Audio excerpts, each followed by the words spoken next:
Hi. Tonight, we tell a story of a woman named Gisèle.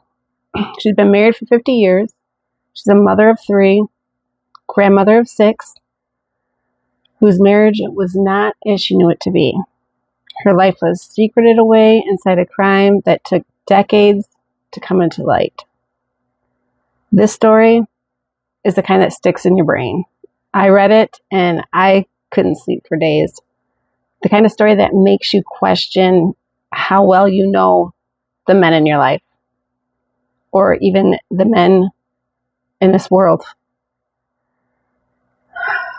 I gotta say that personally, after reading what this man was able to do for decades and no one even know, it seriously made me question every single man I know.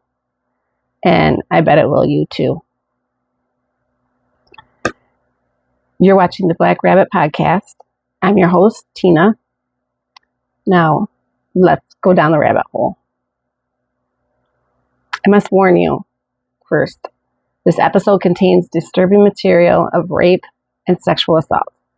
If you think it might trigger you, I must advise you not to listen to this episode and come back next time, okay? Take care of yourself. That's most important. If you decided to stay and watch, well, listener discretion is advised. This is the story of Dominique Pelicot. Dominique Pelicot appeared normal, even charming. He had been married for over 50 years to his high school sweetheart, Gisèle. They retired in southeastern France in a little cozy village nestled in the foothills. It was a tender place filled with wonderful memories for their grown-up children. There were late-night dinners. They had dance contests out on the terrace, noisy games of Trivia Pursuit, and the grands all splashing about in the pool while Granddad was preparing dinner. And those closest to them that said that the Pelicots, they were the textbook happy family, and that their home was the paradise that you just thought was unmutable. It's hard as it is to comprehend. All reports suggest a harmonious household where a middle-class couple were living a very typical lifestyle for a retired couple in their 60s. They were enjoying a quiet pace of life and all the joys of grandparents. Dominique spent his days playing pool at the local club and cycling on his racing bike. He'd made plans with his son-in-law, actually, to take his grandson out on the bike to do the route of the Tour de France. That was the last message that they ever exchanged before his arrest. His wife, Gisèle, she liked to spend her days looking after their grandchildren and puttering around in the garden. But behind the closed doors, the reality was something straight out of a nightmare. Who was he really? And what secrets was he hiding from the people who trusted him the most? One small detail that stands out from Dominique's routine, but only with the benefit of hindsight now. Caroline, Dominique and Gisèle's daughter, she recalls her father spending all of his free time at his computer. Like, even when they were there to visit with their grandchildren and everything, he would just sit there vaping late in the night with his eyes glued to the screen. Even though Caroline and their brothers, had no reason to suspect that their father had actually waged one of the most vile computer programs of sexual abuse to have ever reached that country's court. Seriously, it was the most vile computer program of sexual abuse to have ever reached the country's court. It started innocently, small hidden signs that something was off, but what Dominique did is something that you'll struggle with. You'll struggle to imagine. The details are chilling, the kind of thing that you wish that you could unhear, but the truth demands that you face it. Oh, sorry. What first started was that Caroline and her siblings began to notice that their mom's health was steadily deteriorating. Gisèle started beginning of complaining of symptoms of fogginess and disoriented, and on several occasions she suffered complete memory loss, so severe that she began to wonder if she had Alzheimer's disease or something. The family would come over for their special dinner nights on Friday night, and during dinner, Gisèle would just basically start drooling on herself. She couldn't hold her head up. Dominique would tell the kids she's okay, she's just really tired. So he'd get up and pick her up and carry her into bed.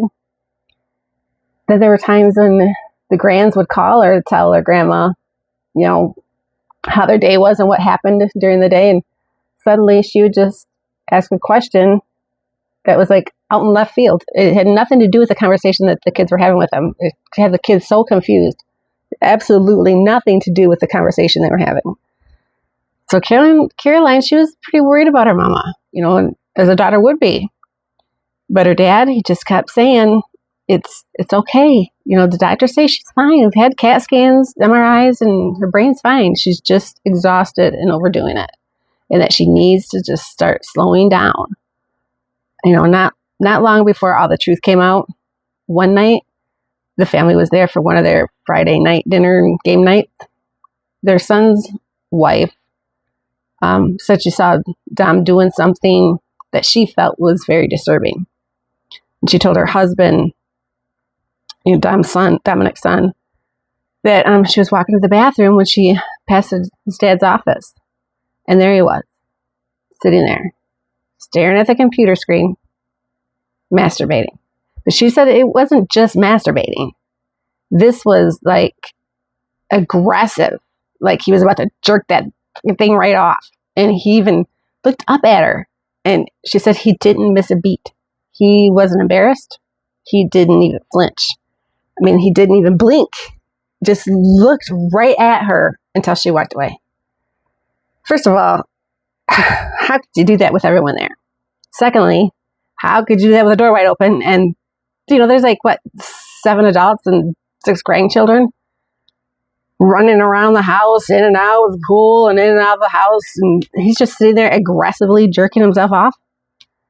And thirdly, how could he do that and spot her and not stop? Right? Think about it. If it was me, if I was just picking my nose, I would have flinched. I would have stopped. And I'm just picking my nose. Anyways, she said it was very disturbing. Very disturbing. Her husband, Dominique's son, he's like, well, yeah, it seems a little odd, but it's dad. It's my dad. He's not a weirdo. Maybe it's just been a while and he got caught up in the porn he was watching, and he just walked away with it. Walked away and left it at that. His wife, though, no, she couldn't just leave it at that. This was totally disgusting to her. She couldn't and wouldn't be anywhere alone or near Dominique ever again. And that went on. So let's fast forward about a week or two later. It's another Friday, and it's a Friday that the whole family is going to be coming over for the night for dinner and for games, all except the daughter-in-law. She was still, repulsed by what he did, and she wasn't going over there. It was just too soon for her. Well, Gisèle needed to go to the grocery store, and get things for the dinner that night. But she was having one of her episodes where she was groggy. She couldn't seem to wake up fully. So Dominique said he would go for her and let her just stay home and rest. Put your feet up, darling. Rest your eyes. I'll take care of everything for you. I love you. I'll see you later.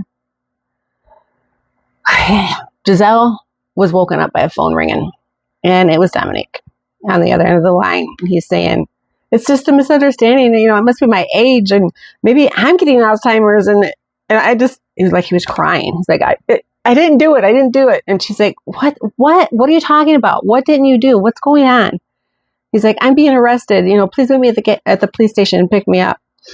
Because I was very confused and didn't know what the heck was going on. But whatever it was, she was convinced that it was a misunderstanding. Dominique, come on. He's a great guy. He's his perfect husband. He's the most loving, caring father. What in the world could he have done to get arrested for at the grocery store? The grocery store. Well, once Gisèle arrives at the police station, a policeman goes up and talks to her and tells her, your husband was caught by a security guard hiding his mobile in a bag and trying to take photographs up the skirts of female shoppers at the supermarket. And she's like, no way. She instantly didn't believe it. She's like, there's no way. They said, well, we need to collect all of his electronics. They end up seizing 2 mobile phones, a camera, a video recorder, as well as a laptop, a USB key, an SD card from his home. And Gisèle, she's still sitting there like hours is going by, and she's like, what is going on? This is ridiculous. Let me have my husband. Let's go home. It's just a misunderstanding. And I want to talk to him anyway, and the cops are like, just hang on a little bit longer, we'll be right with you. Well, finally, she was asked to come into one of the rooms where she believed she would be told these details about the supermarket incident, and end up taking her husband home because they would realize that it was just a misunderstanding. It's clearly a misunderstanding. Her husband wouldn't do something like that. Ain't no way he would do something like that. But honestly, the supermarket incident was the least of her worries. The police officer first started with some odd questions. He's like, how are you and Dom getting along?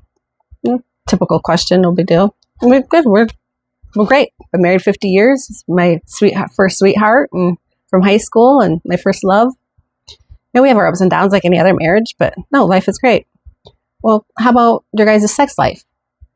That's an odd question, but she's like, still says good. We have sex weekly. Is it like normal sex life, or do you guys maybe role play or something like that? She's like, oh, no. We're like in our 60s and we're not into no kinky things. But I do remember one time years ago, he asked me to put on some black lacy thing, but I wouldn't do it. It just made me feel dirty, and it just wasn't me. And that was that. He never asked me again and never brought it up again. We just had a normal sex life. And the officer, he comes around the table and he kind of sits on the end of the table and he's facing her and he puts his hand on her shoulder and he says, I need you to sit down, and that I have something to show you, and it's going to be hard for you to look at, but we'll just take your time and we'll get through this. And as she sits down, she's like, what in the world? She's just so confused. And just so gets blindsided because, she's thinking grocery store, or supermarket, the camera up some chick's skirt, that there's no way it was him, it was somebody else. Well, they push this big, thick blue binder folder in front of her. Then they wheel in a computer to show her their discoveries. A discovery of more than 20,000 photos and videos on his computer drives. They're revealing horrifying secrets that he'd hidden from her for decades. Decades, like from 2011 to 2020. But one thing I want to point out, I don't think that he started doing this in 2011. I think that 2011, that's when, computers and desktops included the USB ports and integrated cameras, making recording and photo taking standard features on the computers and stuff, was around 2011. So I feel this freak has been doing these things since before him and his wife got married, before 50 years ago. They had to have been. Ooh. So Gisèle, she starts looking through this folder. And so Gisèle's in the interview room. She's looking through the files or grabs the book to look through it. And he says, I just warn you, what I'm about to tell you is very disturbing. Very disturbing. And we are about to slide fast down this rabbit hole, okay? So hang on. Take a deep breath. Take a drink of water, because this shit's about to get heavy. Gisèle first started, like I said, with a big blue binder. She opened the first page, and what she saw, she wasn't too sure of what she was looking at. Well, she flipped the page, and she couldn't make out a little bit, but still wasn't quite sure what she was seeing. So she flipped another page, and this time, yes, she knew she was seeing what she was seeing. And it was a naked woman laying on her stomach. Looks like she's knocked out. Like she's sleeping maybe? I don't know. But there's a man standing behind her. And she couldn't really tell what the man was doing, if he was having sex with her or if he was just standing there, what was going on. And in her mind, she's just thinking still, what the hell does this have to do with me? What the hell does it have to do with Dominique? For that matter. She looked up at the policeman and she's confused, and he realizes the confusion on her face, and he says, here, let me play a video for you. And then you can, see it better. Maybe figure out what you're looking at. Turns the computer on, and she sees this kind of same thing going on. It's a woman, naked or half naked. She has on a lacy bra, but no panties. And there's a man, not the same man, it's a different man. Still a man screwing her from behind, and the woman isn't moving. She's definitely knocked out cold. Then it happens. Gisèle, she screams in shock. She starts shaking uncontrollably. She's like, I have no idea who these people are, but look at, those are my walls. That's my nightstand. That's my bed, my comforter. Who are these people in my bedroom? Then she's like, oh my God. That woman, the woman being raped on that bed is me. That's me. That man I do not know is raping me, and I'm knocked out. I'm knocked out cold. Remember I said the police uncovered over 20,000 photos and videos on Dom's computers and camera? Well, those 20,000 images and videos were of her being raped by at least 72 different men. 72 different men. 20,000 images, videos. 72 different men. Her doubting, loving, caring husband of over 10 years had spoke to dozens of men online and asked them to rape his unconscious wife by posting this. I'm looking for a pervert accomplice to abuse my sleeping wife.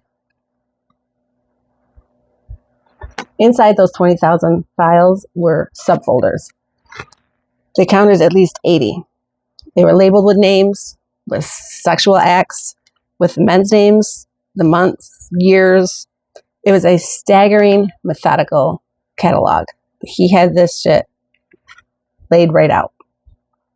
The abusers, they included firefighters, journalists, nurse, prison guard, construction workers, lawyers. Some of them retired, some of them unemployed. And 3/4 of these men all had families of their own. Wife at home, kids at home. One, Simon McKenzie's, was 43 years old. He just lived right next door. He's a next door neighbor. Most of the men, they all lived in southeastern France, within 60-kilometer radius of the village that they lived in. The firefighter, he was caught saying on video that it really turned him on, seeing himself raping her while wearing his uniform. The construction worker, he's like, wow, I just cannot believe that she's not waking up, as he's pounding her. These men, they also stood trial, and they were all saying things like, no, it wasn't rape. Her husband was the one that wanted me to do it, so how was it rape? Fucking seriously? She's knocked out. She's knocked out, and they don't call that rape. One said, oh, well, I thought she was role-playing, just pretending to be asleep. Guess what? He was a construction worker that was caught on the camera saying, I can't believe that she's not waking up. I can't believe I'm fucking her like this and she's just not waking up. After 4, 5, 6 hours at a time of him pounding her and not waking up. I just remembered something. Dominique was also on the USB drive. He was also drugging her so that he could rape her. He was such a vile, disgusting things, saying vile, disgusting things, calling her disgusting things. Yet during the day, when he was the sweetest and most kind-speaking gentleman, but when he was raping her, he was treating her like, just awful, awful, awful. And like I said, some of these rapes lasted up to 6 hours at a time. And Dominique recorded the whole thing. He had just a couple of rules for the men. He had a list for them to follow, when they come to the house. And it goes like this. Number 1, no cologne, no tobacco. Number 2, wash your hands in warm water. Number 3, before heading upstairs, be fully nude. Leave all your clothes on the porch. Number 4, park away. Walk in the dark. And number 5, leave your phone in the car. It's the men that all sound kind of bizarre, but until you learn why. So, no perfume. That was to avoid waking Gisèle. Warm hands only, because cold hands, well, they might wake Gisèle. Taking clothes off the kitchen, that meant that the guests could hide if, you were to wake Gisèle. They wouldn't be running around looking for their underwear and socks and shit and her see her. Park away from the house and walk in the dark. That would be just so that the neighbors, wouldn't ask questions of why latecomers were there visiting. But then no phones, but meant no buzzing, no calls. That would, you guessed it, wake Gisèle.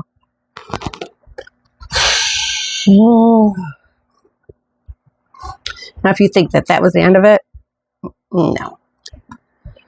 Hold on to your seats, because now let's discuss Caroline's interview with the police. Caroline, their daughter, they did the same thing with her.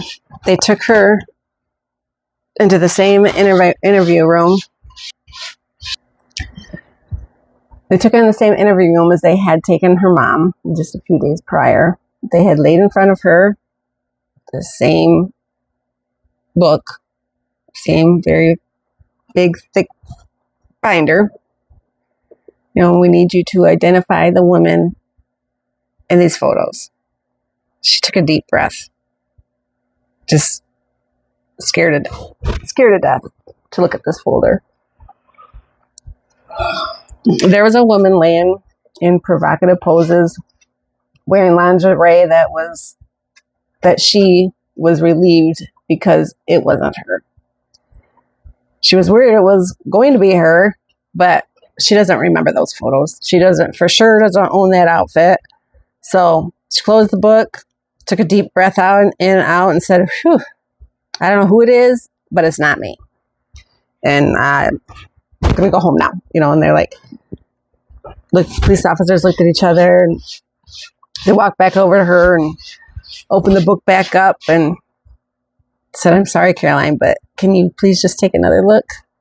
She said, "I think I would know if I was the one in the photo or not, and I would definitely know if I put that slutty outfit on." And the cop says, just look at her. Look at it again. And look at her cheek. Don't you have that same marking right there on your cheek? Poor Caroline. Poor Caroline. Mind you, her dad was her superhero, big time superhero. He was a great father. He took her to school every morning, picked her up after school, took her to all of her sporting events and her brother's sporting events, and sat and did homework with her every night and let her cry on his shoulder when she's having a bad day. He was just a great father. Great father. For her to look at this and see this, she fell to the floor. She fell to the floor like a slinky, like a slinky. She could not believe how her brain, it was not accepting that the woman in that photo was her. She wasn't accepting it at all. But her brain was not doing it. It wasn't going there until the policeman basically made it realize that it was her. They helped her back off the floor, sat her on her chair, and got her back up to the table, and gave her some time to regain her composure. And then she lost it. She's like, how? How is this me? How do I not remember any of this? None of it. How did he take my clothes off of me? How did he put those on me? How did he put me in those provocative poses? Then take the pictures, whatever it is that he did. Take that nasty lingerie off me, put my clothes back on me, and me not wake up at all. Not know any of it. How? She just couldn't comprehend how. So here, she thought she understood, what her mom was feeling and had been going through. But now that it was her, she felt something that she'll never be able to explain. She doesn't know how. Caroline was 46 years old when she found out that she was her father's second victim.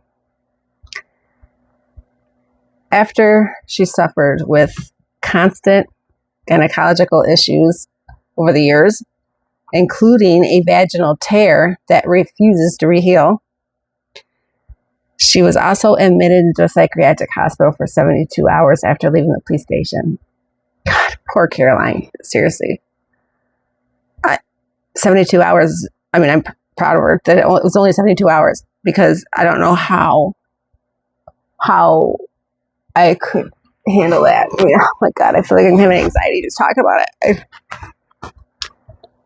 There's more. Their son's wife, she was pregnant at the time, and Dominic had put hidden cameras up in the bathrooms because, the whole family was coming over for family night, game night.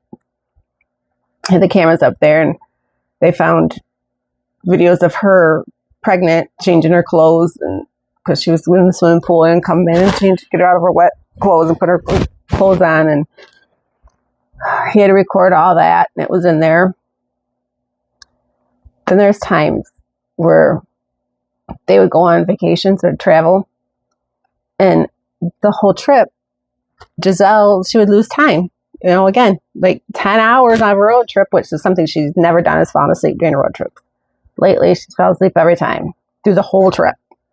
She'd wake up in the driveway, but it's because he would drug her to pull off at a truck stop for men to rape her in the car for hours at a time. He never joined in. He never asked for money. But mind you, they needed money. He was borrowing money from his daughter and his sons, and never paying them back. So he needed money. You think he would at least freaking charge him? No. Yeah. He only had two requests. One, that he be permitted to be in the room or in the car to record the rape. And that the men, hang on to your asses. Request number 2, that the men do not wear condoms. Yeah, do not wear condoms. One of the men, the 22-year-old, he had HIV. Gisèle did not contract the disease. However, she did have quite a few sexual transmitted diseases. They were all curable, though. So now, Dominic is in prison. He was sentenced to 20 years, convicted of drugging her so that he and 72 other men could rape her. Remember when I said I think that he had been doing this a lot longer than from 2011 to 2022 or 2020? I think he's been doing it his whole life. Well, I just came across an article where there's a cold case murder investigation ongoing.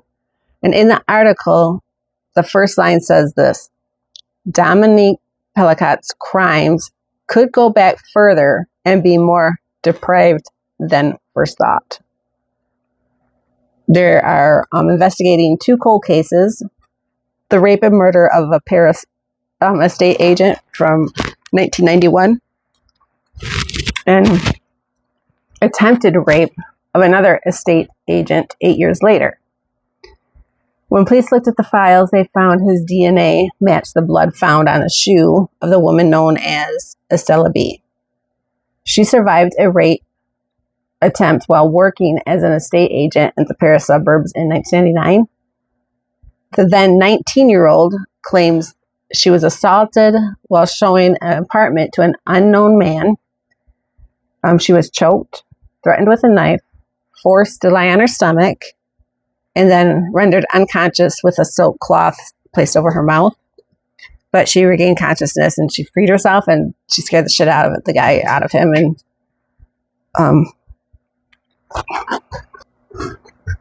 so she regained consciousness and she freed herself and she scared him away. Dominique would have been 46 at the time. And guess what? He was also a former estate agent. When confronted about the DNA evidence in 2022, he initially denied involvement, but eventually admitted to the attack. But I don't get this, because he told the police that he had an impulse, when he passed the estate agency where Estella B worked, but he denies attempting to rape or use a knife. Well, then what did he admit to doing? I don't understand it. But anyway, police noticed similarities between this case and then the other cold case of the rape and the murder of the estate agent Sophia Narma in December of 1991. They reported that the 23-year-old agent was raped and killed while showing the apartment to an unknown man who choked her, forced her onto her stomach, made her inhale some chemical that was on a cloth, and used a bladed weapon. Now, Dominique's DNA was not found at the scene, and he has denied involvement, but remains under formal investigation. Stories like this, they stick with you. They haunt you. They make you look over your shoulder, and make you wonder about the shadows that exist in plain sight. And that's the rabbit hole. And this is only the beginning. On Black Rabbit, we'll keep you falling deeper and deeper into the darkest, strangest, and most jaw-dropping stories out there.